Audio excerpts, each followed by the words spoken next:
políticas públicas hoje é a forma mais importante que a sociedade brasileira conquistou, né, de fazer a inclusão social. A nossa grande preocupação aqui é discutir o atual cenário da saúde pública no Brasil, que caminhos a gente tem, e mais do que isso, a inserção do psicólogo dentro desses desafios e dentro desse cenário. Tentar alertar, né, os profissionais psicólogos para esse mundo judicializante que a gente está vivendo. Ou seja, a justiça penetra em todos os setores da sociedade da forma a mais natural possível.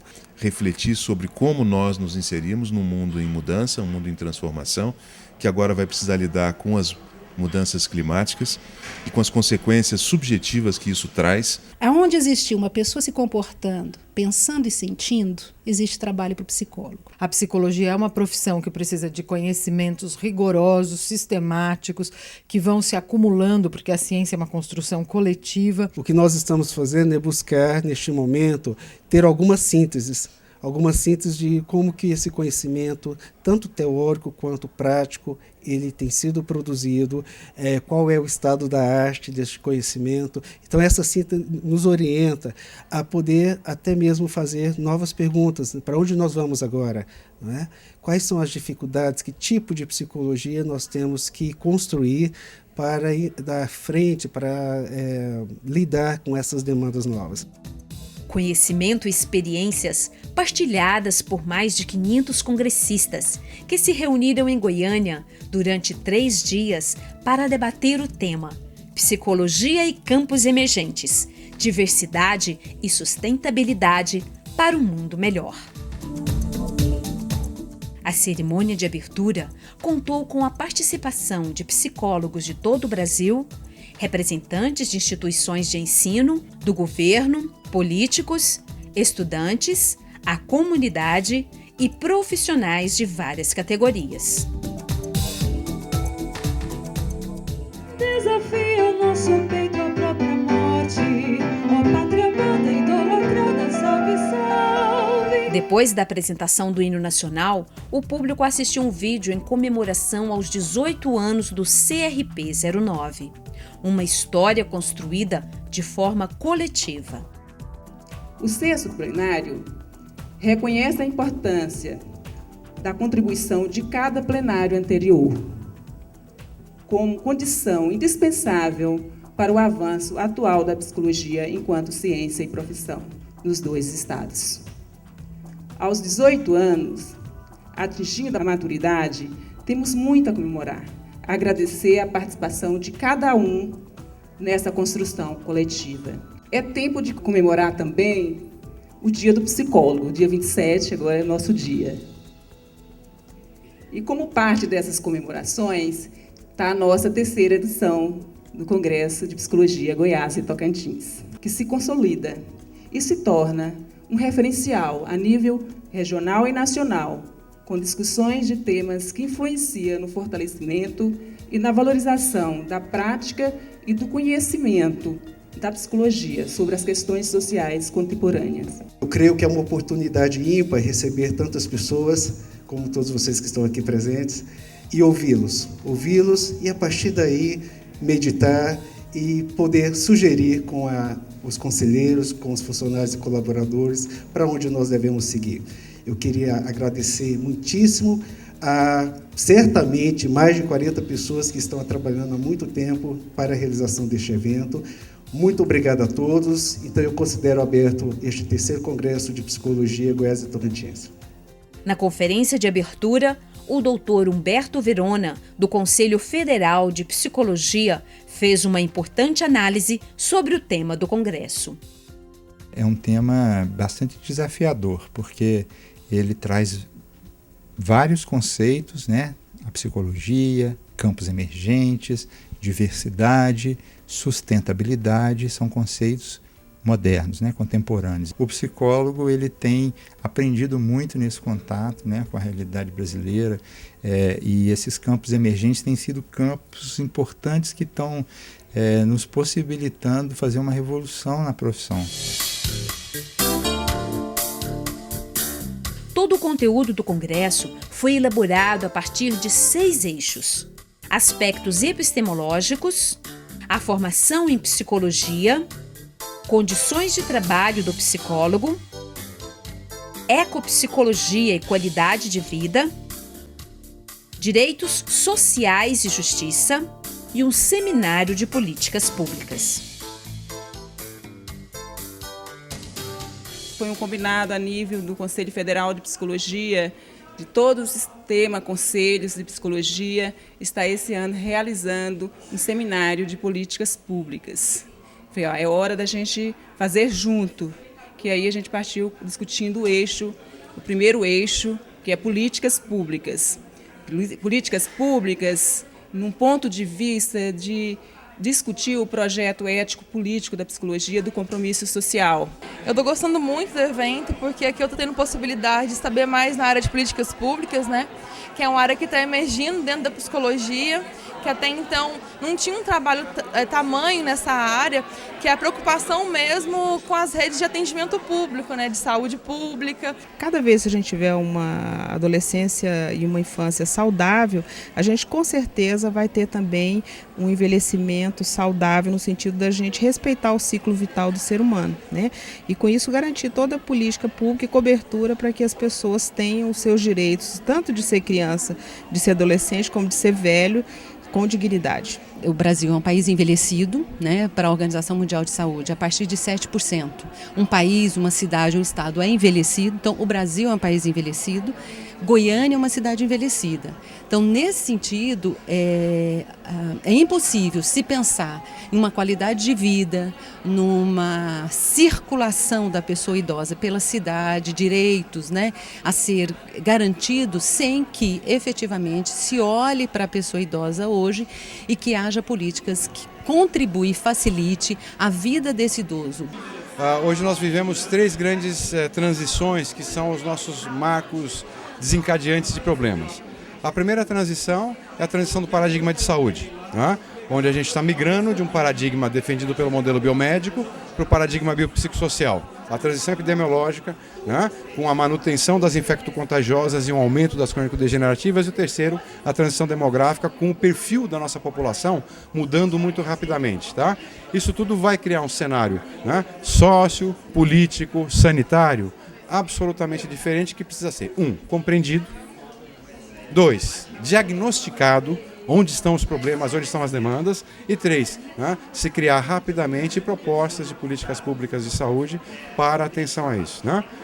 Meu papel aqui é contribuir um pouco e chamar a atenção dos psicólogos e da psicologia para esse enorme espaço, né, que está necessitando da nossa presença, seja na gestão, seja na assistência, seja no planejamento, ou seja até mesmo para se pensar legislações mais eficientes para a atenção à saúde da população. Na verdade, a primeira edição que eu estou ouvindo, né, estou participando, eu acho muito positivo, uma vez que se fala numa coisa bem atual, que é sobre políticas públicas. E a psicologia ela não podia ficar de fora desse assunto, uma vez que nós fazemos uma leitura e participamos, na verdade, do desenvolvimento das nossas cidades, do nosso estado, do nosso país. E um congresso como esse, ele atrai profissionais de outras áreas, psicólogos e estudantes, que também não são só da psicologia. Então é um diálogo interessante e muito importante que extrapola os portões da psicologia, entende? E aí ele se torna mais rico nesse sentido, em que as trocas são valiosas, o que, de repente, a psicologia não está atenta para uma coisa, mas a engenharia está, né? A arquitetura está. E aí a gente troca, a gente pensa que não, são só os debatedores estão ali falando, não, mas a gente está ouvindo, está atento à fala do outro. Então, nesse aspecto, é muito importante e interessante, sim. Sim, porque igual eu sou estudante do 4º período, né? E isso vai me ajudar muito futuramente na questão da psicologia, como eu vou lidar com o meu paciente, com o meu cliente, né? Isso aí está sendo muito bom para mim. O psicólogo tem que ver que ele faz parte de uma rede de saberes e fazeres e que a comunidade vem fazendo atividades de longa data. Então, nós não podemos desconhecer esse conhecimento local e sim agregar esse conhecimento local às nossas práticas. Então, as metodologias participativas, elas fortalecem esse tipo de estratégia e promovem exatamente essa integração da prática do psicólogo com a comunidade.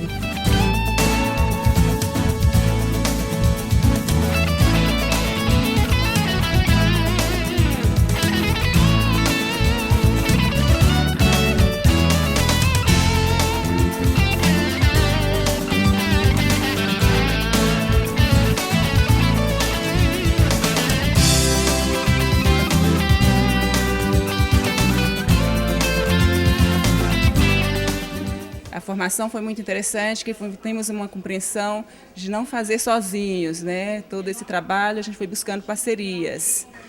E foi quando convidamos todas as entidades formadoras de Goiás e Tocantins, que são 9 entidades de Goiás, e as 3 universidades do estado de Tocantins, em conjunto, em parceria com a ABEP, que é a Associação Brasileira de Ensino e Psicologia, Núcleo Goiás. Os cursos de psicologia têm se expandido muito no Brasil, especialmente neste século, e a dificuldade que a gente tem de fazer com que as pessoas efetivamente possam atuar nas demandas que o mercado precisa.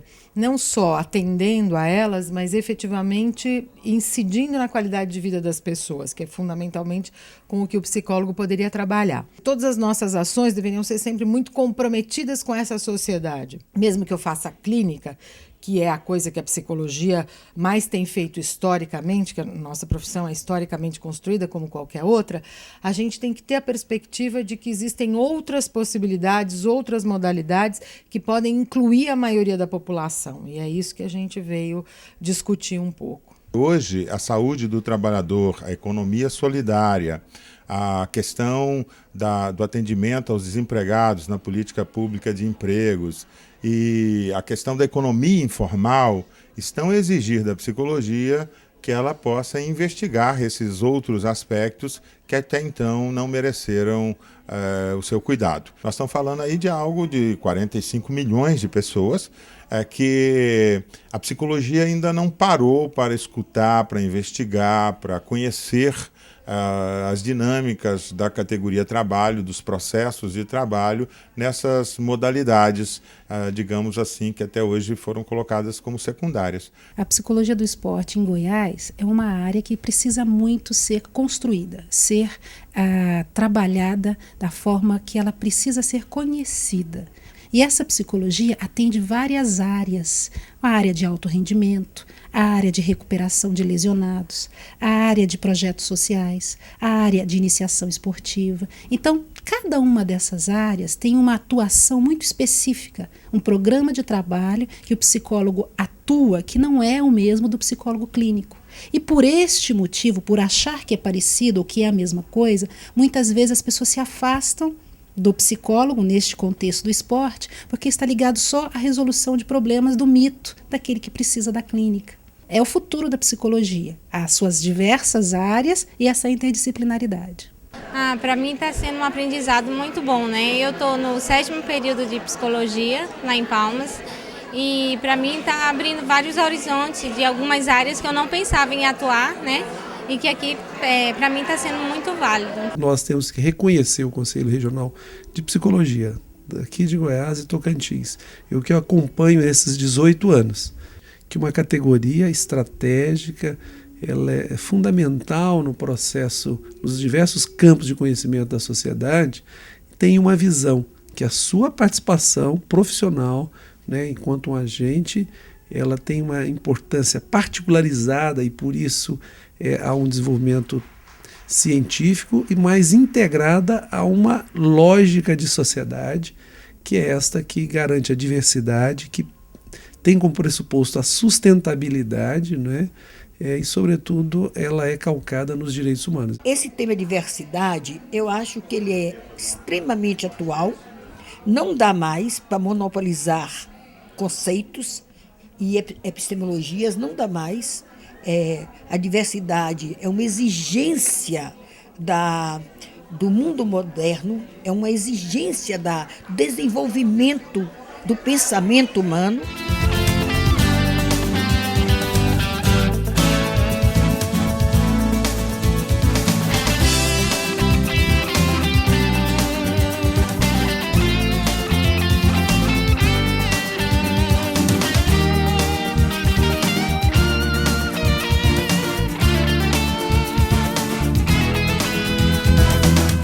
Psicólogo deve trabalhar atendendo a criança, né, realizando um processo de escuta psicológica dessa criança na rede de proteção.